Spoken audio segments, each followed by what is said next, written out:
আসসালামু আলাইকুম। জানিয়ে দেব এই মুহূর্তে হাতে পাওয়া সর্বশেষ ভয়ঙ্কর কিছু আন্তর্জাতিক আপডেট বাংলা সংবাদ। শুরুতেই থাকছে সংবাদ শিরোনাম। শুরুতেই জানিয়ে দেব গাজায় ইসরায়েলি হামলায় শিশুসহ নিহত আরও 23। জানিয়ে দেব পাকিস্তানে ভারতের হামলায় শতাধিক নিহত, দাবি দিল্লির। এরপর রয়েছে গাজায় ইসরায়েলি হামলায় 8 শিশুসহ নিহত আরও 26। সর্বশেষ থাকছে ভারতের 400 তুর্কি ড্রোন নিয়ে পাকিস্তানের হামলা। এতক্ষণ শুনছিলেন সংবাদ শিরোনাম, এবার বিস্তারিত। প্রিয় দর্শক, আপনি যদি এই চ্যানেলে নতুন হয়ে থাকেন, ভিডিওটি দেখতে দেখতে চ্যানেলটি সাবস্ক্রাইব করে আমাদের সাথেই থাকুন। গাজায় ইসরায়েলি হামলায় শিশুসহ নিহত আরও 23। গাজা উপত্যকায় ইসরায়েলি হামলায় গত 24 ঘন্টায় শিশুসহ কমপক্ষে 23 জন ফিলিস্তিনি নিহত হয়েছেন। এসব হামলায় আহত হয়েছে শতাধিক ফিলিস্তিনি। ভোর থেকে এই হামলা শুরু করে বর্বর ইসরায়েলি বাহিনী। খবর আল জাজিরা।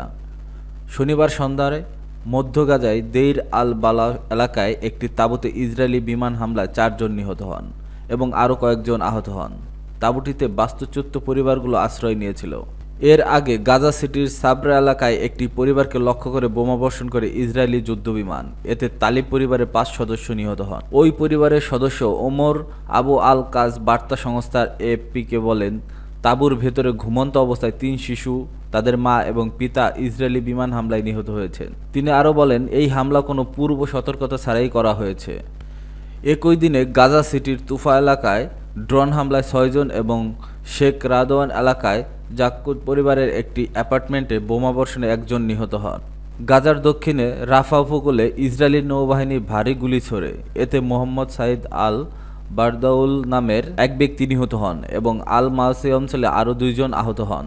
গাজার স্বাস্থ্য মন্ত্রণালয়ের তথ্যমতে গত 24 ঘন্টায় ইসরায়েলি হামলায় কমপক্ষে 23 জন ফিলিস্তিনি নিহত হয় এবং আরও 124 জন আহত হয়েছে।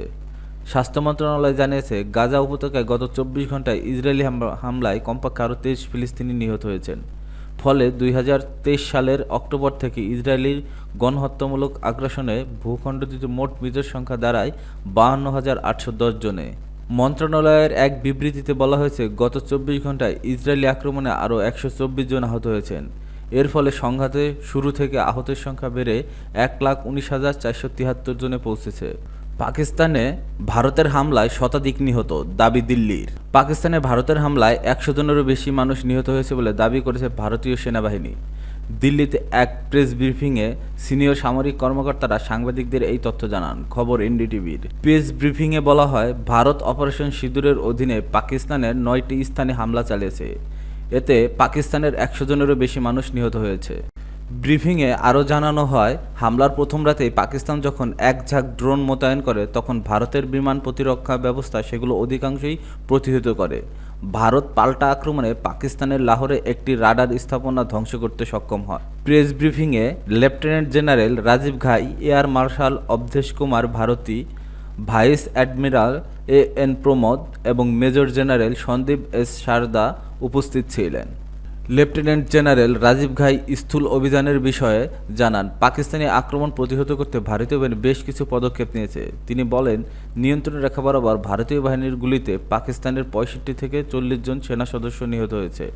এয়ার মার্শাল অবধেশ কুমার ভারতী জানান, পাকিস্তানের ড্রোনগুলো ভারতের অনেক বিমান বাহিনীর স্থাপনা লক্ষ্য করে হামলা চালিয়েছে, তবে সেগুলো সবই আকাশে প্রতিহত করা হয়েছে এবং স্থলভাগে কোনো ক্ষয়ক্ষতি হয়নি। ভারতীয় সেনাবাহিনীর এই দাবি চলমান ভারত পাকিস্তান সামরিক উত্তেজনার নতুন মাত্রা যোগ করেছে। পাকিস্তান অবশ্য এখনও এই হামলার বিষয়ে কোনো আনুষ্ঠানিক প্রতিক্রিয়া জানায়নি। গাজায় ইসরায়েলি হামলায় 8 শিশুসহ নিহত আরও 26। গাজা উপত্যকার বিভিন্ন অংশে ফিলিস্তিনিদের লক্ষ্য করে চলমান একাধিক ইসরায়েলি হামলায় 8 শিশুসহ অন্তত 26 জন নিহত হয়েছে বলে জানিয়েছে গাজার চিকিৎসা কর্মকর্তারা। বরাত দিয়ে রাতে এক প্রতিবেদনে তথ্য জানিয়েছে বার্তা সংস্থা আনাদোলু। চিকিৎসা সূত্রের বরাত দিয়ে প্রতিবেদনে বলা হয়েছে, গাজা উপত্যকায় কেন্দ্রীয় শহর ডেইর আল বালায় এক ড্রোন হামলায় 2 জন নিহত এবং বেশ কয়েকজন আহত হন। এরপর আরও একজন ব্যক্তি আলাদা হামলায় মারা যান। এছাড়া দক্ষিণাঞ্চলীয় শহর খান ইউনুসে বাস্তুচ্যুতদের একটি তাঁবুতে ইসরায়েলি হামলায় একজন পিতা ও তার ছেলে নিহত হন। শহরের পশ্চিম অংশে আরও 4 জন অপর একটি ড্রোন হামলায় নিহত হন। নিহতদের মধ্যে 2 জন শিশু ছিল। এদিকে আল মাওয়াসি এলাকায় তৃতীয় একটি তাঁবুতে চলমান হামলায় আরও একটি শিশু নিহত হয় এবং কাছেই অপর একটি ড্রোন হামলায় এক যুবক নিহত হন।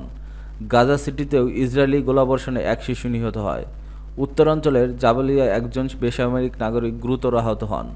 খান ইউনিসে একটি গাড়ির লক্ষ্য করে চালানো বিমান হামলায় 4 জন নিহত হন এবং গাজা সিটিতে এক হামলায় 5 জন, যার মধ্যে একজন কিশোরীও প্রাণ হারান। এছাড়া পুরনো গাজা স্ট্রিটে অবস্থিত একটি মসজিদে ইসরায়েলি বিমান হামলায় 2 জন ফিলিস্তিনি আহত হয়েছেন। গাজা সিটির আল তুফা জেলায় বিমান হামলা ও গোলাবর্ষণের পাশাপাশি বসতবাড়ি ধ্বংস করে যাচ্ছে ইসরায়েলি বাহিনী। 2023 সালের অক্টোবর থেকে শুরু করে ইসরায়েলি হামলায় এখনও পর্যন্ত গাজায় নিহত ফিলিস্তিনের সংখ্যা 52,800 জন ছাড়িয়েছে, যাদের বেশিরভাগই নারী ও শিশু। ইসরায়েলি প্রধানমন্ত্রী বেনিয়ামিন নেতানিয়াহু এবং সাবেক প্রতিরক্ষামন্ত্রী ইয়োআভ গ্যালান্টের বিরুদ্ধে গাজায় যুদ্ধাপরাধ ও মানবতাবিরোধী অপরাধের অভিযোগে আন্তর্জাতিক অপরাধ আদালত গত নভেম্বরে গ্রেপ্তারি পরোয়ানা জারি করেছে। এছাড়া ইসরায়েলের বিরুদ্ধে গণহত্যার অভিযোগে আন্তর্জাতিক বিচার আদালতেও মামলা হয়েছে। ভারতে 400 তুর্কি ড্রোন দিয়ে পাকিস্তানের হামলা। ভারতের সামরিক স্থাপনা লক্ষ্য করে প্রায় 400 ড্রোন দিয়ে হামলা চালিয়েছে পাকিস্তান। রাতে জম্মু ও কাশ্মীরের রাজস্থান ও পাঞ্জাবের 36টি শহরসহ আশেপাশের এলাকায় এসব হামলা চালানো হয়। ভারতের দাবি, হামলা চালানোর সময় তুরস্কের তৈরি অসিগার্ড সাঙ্গার ড্রোন ব্যবহার করেছে ইসলামাবাদ, যা 5 কিলোমিটার পরিসীমার মধ্যে দিন ও রাতে সামরিক অভিযান চালাতে সক্ষম। এক প্রেস ব্রিফিংয়ে ভারতীয় সামরিক কর্মকর্তা কর্নেল সোফিয়া কুরেশি এসব তথ্য জানান। খবর এনডিটিভির। কর্নেল সোফিয়া কুরেশি বলেন, এই ড্রোন হামলাগুলো শ্রীনগর থেকে শুরু করে জয়সলমীর ও পাঠানকোট পর্যন্ত বিস্তৃত ছিল।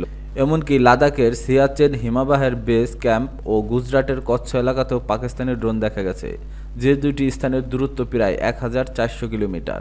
সোফিয়া কুরেশি আরও বলেন, 300 থেকে 400টি ড্রোনের মধ্যে ভারতীয় বিমান প্রতিরক্ষা বাহিনী 50টি ভূপাতিত করেছে। এছাড়া 20টি রেডিও ফ্রিকোয়েন্সি জ্যামিংয়ের মাধ্যমে নিষ্ক্রিয়করণ করা হয়েছে। তিনি মনে করেন, বেশিরভাগ ড্রোন ছিল নিরস্ত্র। সম্ভবত ভারতের প্রতিরক্ষা ব্যবস্থা পরীক্ষা করার চেষ্টা করছিল পাকিস্তান। তবে অনেক ড্রোন ক্যামেরা লাগানো ছিল, যা পাকিস্তানের গ্রাউন্ড স্টেশন ফুটেজ পাঠাতে পারত। শত শত ড্রোনের এই হামলা যুদ্ধবিরতির চুক্তি স্পষ্ট লঙ্ঘন বলে মন্তব্য করেন কর্নেল কুরেশি। বলেন, জম্মু ও কাশ্মীরে নিয়ন্ত্রণ রেখা জুড়ে ছোট অস্ত্রের গুলি ও আর্টিলারি সেলিং ব্যবহৃত করে যাতে একজন সেনা সদস্য সহ 16 জন ভারতীয় নিহত হয়েছে। জবাবে ভারতীয় সামরিক বাহিনীও পাল্টা জবাব দিয়েছে।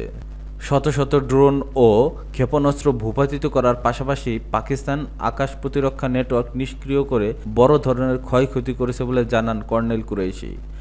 ভূপাতিত ড্রোন ও ক্ষেপণাস্ত্রের ধ্বংসাবশেষ পরীক্ষা করে পাকিস্তানকে ভারতের উপর সন্ত্রাসী হামলার সঙ্গে যুক্ত করার আরও প্রমাণ সংগ্রহ করা হবে বলে তিনি জানান।